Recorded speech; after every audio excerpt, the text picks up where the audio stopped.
Okay, it's day 182, part one, and here is a committee meeting that occurred on April the 12th this year, about a week ago. It occurred while Task Force and I were in Wisconsin, but this is the new Inspector General. The way you pronounce his name is Pashinsky. He has been involved. I've listened to the testimony here of an hour and 15 minutes. He's been involved in the House as a Deputy Inspector General for at least since 2007, and he has kind of an audit background. And I thought I'd just play you a little bit of his opening statement about shared employees. Of course, the elephant in this room is the Awans. Everyone's talking about the Awans. The word Awans are never said, and it is definitely a whitewash in terms of, hey, here are all the ways we can improve security at the bank, but oh, by the way, the great train robbery occurred. We're not even going to say what all left, what all secrets were exfiltrated to Pakistan, how much money went to Pakistan. We're just going to say, hey, here's how we can improve bank security. So here's a little bit of his testimony so you can get a little idea of his personality. During a follow-up audit in 2012, we found that 45% of shared employees had not signed the required acknowledgement for understanding and complying with the manual. In addition, some shared employees continued to work as both an employee of the House and as a contractor. And as recently as 2016, we found shared employee teaming relationships still exist. In any office, the system administrator is someone you place a great deal of trust in. This role is inherently risky due to the level of system access they have. They essentially hold the keys to the kingdom. They can create accounts, grant access, view, download, update, and delete virtually any information within the office. Because of this high-level access, an incompetent or rogue system administrator could inflict considerable damage to an office and potentially disclose sensitive information, grant access to others, perform updates, or simply delete files. In the case of shared employees, this high-level access spans multiple offices. We have seen that shared employees typically have a great deal of autonomy in conducting their work. In the case of IT administrators, they are generally an office's sole IT subject matter expert, and others may not have complete insight into the actions that they perform.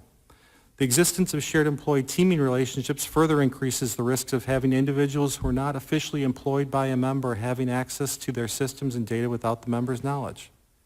Mr. Chairman, I thank you, Ranking Member Brady, and the...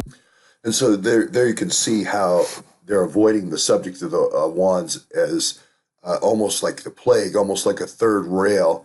You can just see everybody say, you can see a wands written on everyone's forehead, a one, a one, a one, and let's not delve into actually the damage.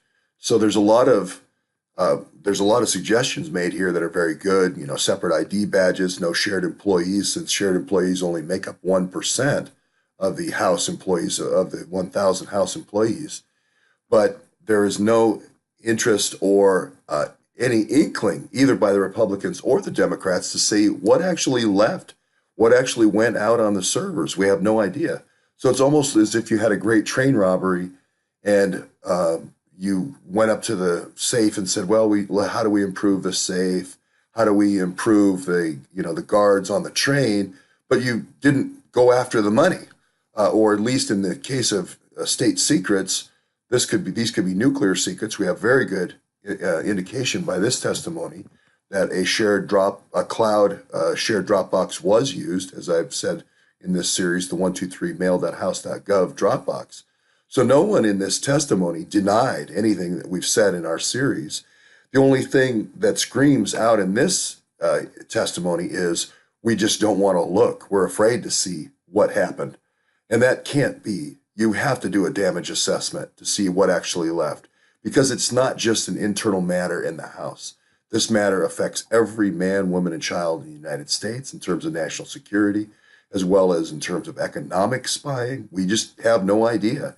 And it's fundamentally important to informing the Clinton investigation, as well as the Huma server investigation, as well as the ongoing de facto coup attempt that's occurring.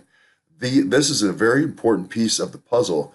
And as this investigation rolls forward to actually what this Awan spy ring was, we're going to see the connection to FBI, the very close connection, especially to Andy McCabe and the